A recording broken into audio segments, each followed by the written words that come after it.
So language right now, media, is one resonating point. And humans, at least within second nature, are fused with that and can't get detached. If we say that that resonant thing is trying to become us, because it's an extension of us, second nature is trying to become like first nature, there is a pattern there where second nature is really in the end trying to imitate first nature. And maybe we have reached the point where first nature and second nature are fused in software terms. What would be the actual alchemy? Yeah, alchemy is a symbolic creed. Mimicry. These are keywords in Marshall's work. My word meme has mime in it, and memory, meme or memory. The thing is that we're inside a software tyranny resonating autonomy that we're all merged with.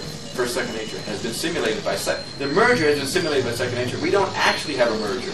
You know how we would get a merger? If we develop technologies that have free energy, like the sun, where more energy comes out than is put in. All our second nature technologies are friction-based. They all wear out. They all disappear. If we get free energy, which cold fusion claimed it was going to do, but quantum inflation brought that out, we would have frictionless technology.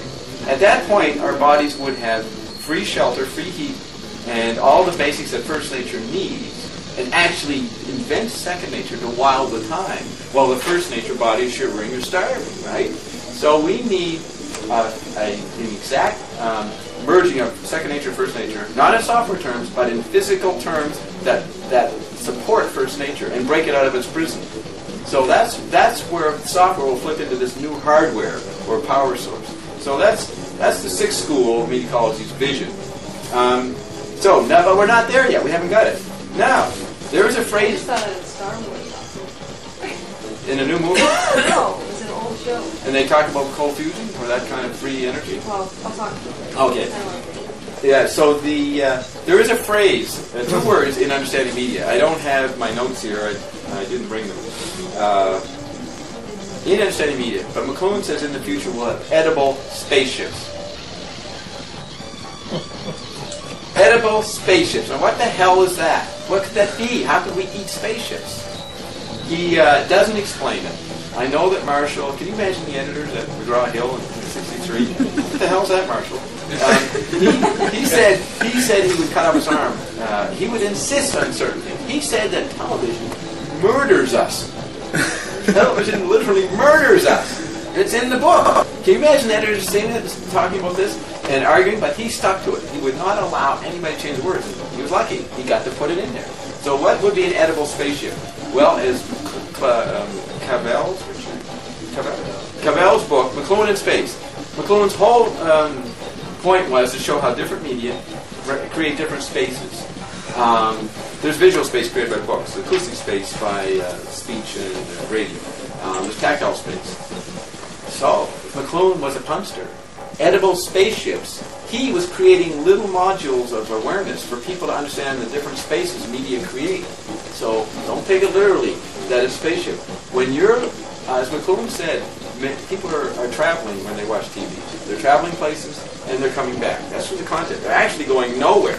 Because when you're on the phone, you're still here, and the voice is there, and the person's inside your head, and you're inside their head. All right, so that's ESP, electrically. So you're not going anywhere, but the content takes you places. So television is the biggest UFO, way bigger than the aliens could create. They just come with a big UFO, and they make 300 motherships, maybe 10,000 people, right? Aliens, the biggest mothership. Think of the millions of people watching TV all over the world, and they're all in the same space. That's a huge spaceship. Tactile spaceships, different technological spaceships, because they shrink and miniaturize. So he predicted the internet. That's an edible spaceship. Okay? I thought it was a TV dinner. It is for rearview mirror people. They still think the internet is TV. But it's not TV. It's a seamless web. So here's the interesting thing. Get back to this point about language and words and ESP and thought, the original gesture. McLuhan, he says in the end of his life, the biggest insight he developed was that all technologies are words. I like that. Yeah. You mean you like the fact I'm saying it, or that it was his idea and you like his idea? Both. Okay. Okay, good. That's tactile. This is the old print world.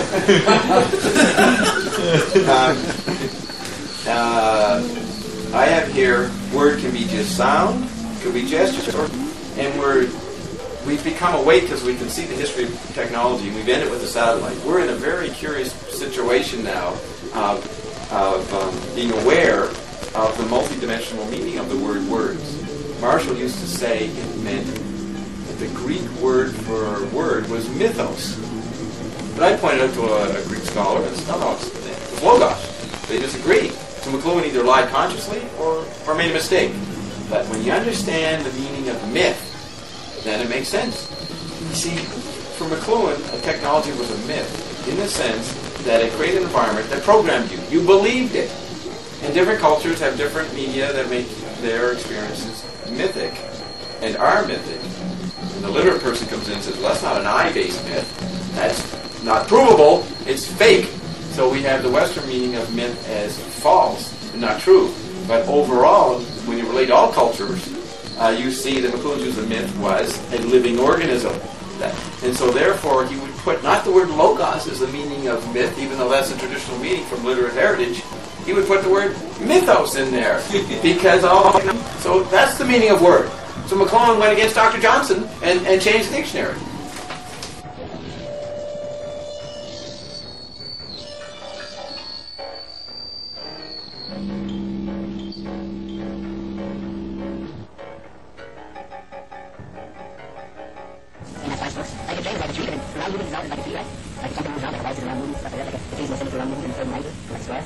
So it's like a dream, has like a round wheel with always has one, like a little slip in the front.